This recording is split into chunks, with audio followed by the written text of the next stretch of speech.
BJP के भ्रष्टाचार के बारे में सवाल उठाए। आपने मेरी स्पीच सुनी होगी पार्लियामेंट हाउस में, सुनी ना?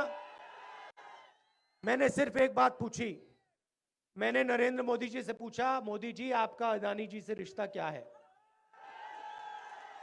ये आपने हिंदुस्तान के पोर्ट्स, एयरपोर्ट्स, पूरा का पूरा धन एक व्यक्ति को पकड़ा दिया। ये क्या किया, क्यों किया? और दूसरा सवाल, ये जो 20,000 करोड़ रुपए अदानी जी की शेल कंपनीज में हैं, ये किसका पैसा है, ये बता दो। और देखिए क्या हुआ। सबसे पहले मैं मेरा माइक ऑफ कर दिया, मुझे बोलने नहीं दिया। स्पीकर के पास मैं 2-3 बार गया, मैंने उनसे कहा देखिए मेरा हक बनता है, मुझे बोलने दीजिए। स्पीकर कहते मैं नहीं करवा सकता।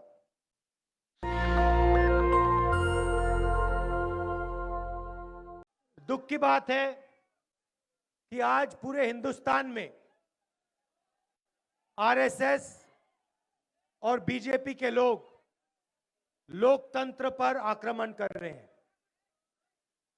जो बसवना जी की सोच थी कि सबकी भागीदारी होनी चाहिए, सबको जगह मिलनी चाहिए और सबको एक साथ मिलकर आगे चलना चाहिए, उस सोच पर बीजेपी और आरएसएस आक्रमण कर रहे हैं। हिंदुस्तान में नफरत फैला रहे हैं, हिंसा फैला रहे हैं और जो सबसे गरीब कमजोर लोग हैं उनसे धन छीनकर 2-3 अरबपतियों को धन दिलवा रहे हैं। आप कर्नाटका में बीजेपी को अच्छी तरह पहचानते हो और 40% कमीशन की सरकार नारा मैंने नहीं दिया है, आप लोगों ने दिया है, कर्नाटक की जनता ने दिया है। मगर बीजेपी पर बोलने से पहले मैं आज कांग्रेस पार्टी से शुरू करना चाहता हूं। चुनाव जीतने के बाद कांग्रेस पार्टी की सरकार कर्नाटक में क्या करने जा रही है, यह मैं आपको बताना चाहता हूं। सही है ना? तो जब छत्तीसगढ़ में, मध्य प्रदेश, राजस्थान, हिमाचल, बाकी प्रदेशों में चुनाव हुआ तो कांग्रेस पार्टी के नेता मेरे पास आए और उन्होंने मुझसे पूछा कि क्या करना चाहिए। तो मैंने उनसे कहा देखिए, आप जो भी बड़े वायदे करोगे, सबसे पहले आपको झूठे वायदे नहीं करने चाहिए। जैसे नरेंद्र मोदी जी ने 15 लाख रुपए का वायदा किया था, वो बैंक अकाउंट में 15 लाख रुपए वाला मिला आपको? नहीं। काले धन के खिलाफ लड़ाई की बात की थी, नोटबंदी। तो मैंने कहा वैसे झूठे वायदे कांग्रेस पार्टी को कभी नहीं करने चाहिए। और दूसरी बात मैंने कही कि जो भी आप वायदे करोगे उनको सरकार बनते ही जल्दी से जल्दी पूरे कर देने चाहिए। मतलब वायदे में 2-3 साल, 4 साल नहीं लगने चाहिए। सरकार के पहले कुछ ही दिनों में वायदा पूरा कर देना चाहिए। तो मैं आज आपको 4 वायदों के बारे में बताना चाहता हूं और ये जो हमारे वायदे हैं इनमें 6-7 महीने नहीं लगेंगे। ये कैबिनेट, जब यहां कैबिनेट बैठेगी, कांग्रेस पार्टी की कैबिनेट जब चुनाव के बाद बैठेगी, पहले दिन ये 4 निर्णय हम ले लेंगे। कोई डिले नहीं होने वाला है। जैसे नरेंद्र मोदी जी ने अदानी जी से वायदे किए,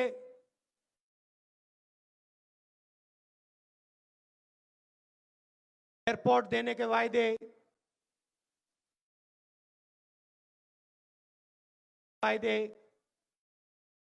बीजेपी के भ्रष्टाचार के बारे में सवाल उठाए।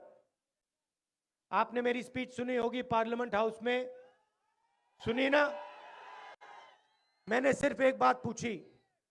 मैंने नरेंद्र मोदी जी से पूछा, मोदी जी आपका अदानी जी से रिश्ता क्या है?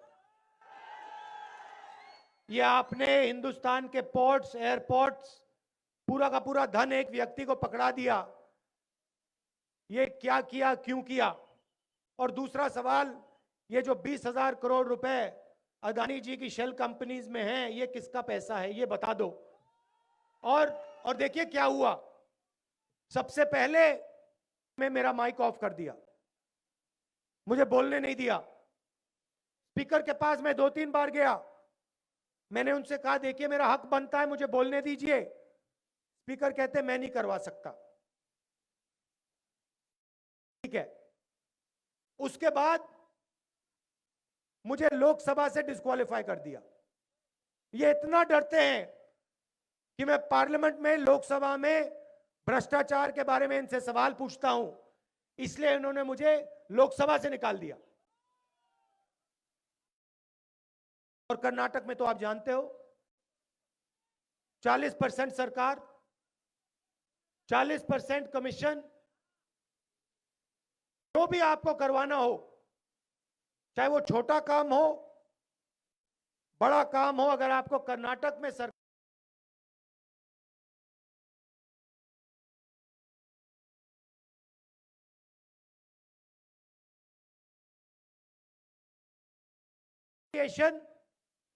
प्रधानमंत्री को चिट्ठी लिखता है, वही मोदी जी जो भ्रष्टाचार की बात करते हैं, स्टेज में आके भ्रष्ट लोगों के साथ खड़े होते हैं, उन्हीं को कर्नाटक के कॉन्ट्रैक्टर्स एसोसिएशन ने चिट्ठी लिखी। क्या कहा कि कर्नाटक में 40% कमीशन लिया जा रहा है।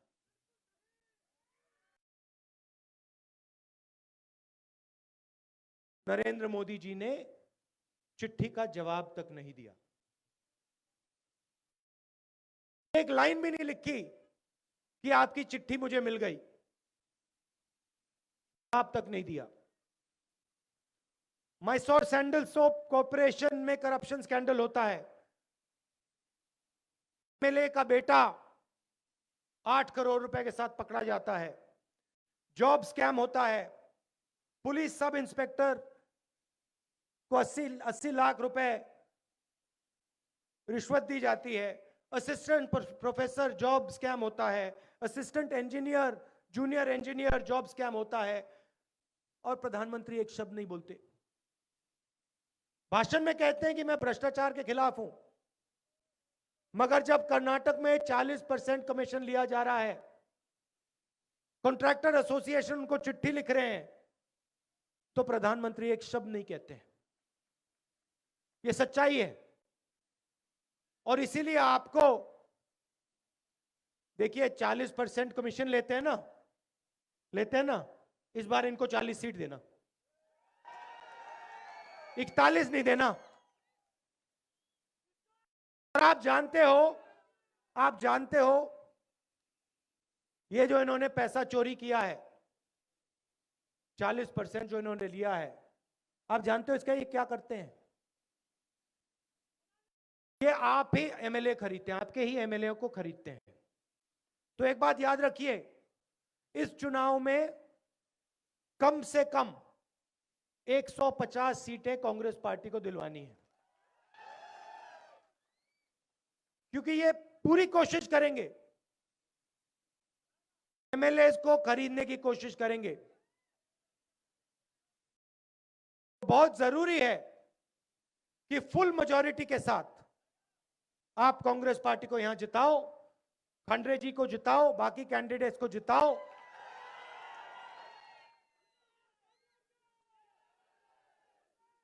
और ये जो वोट है, ये भ्रष्टाचार के खिलाफ 40% सरकार को हटाने का वोट है।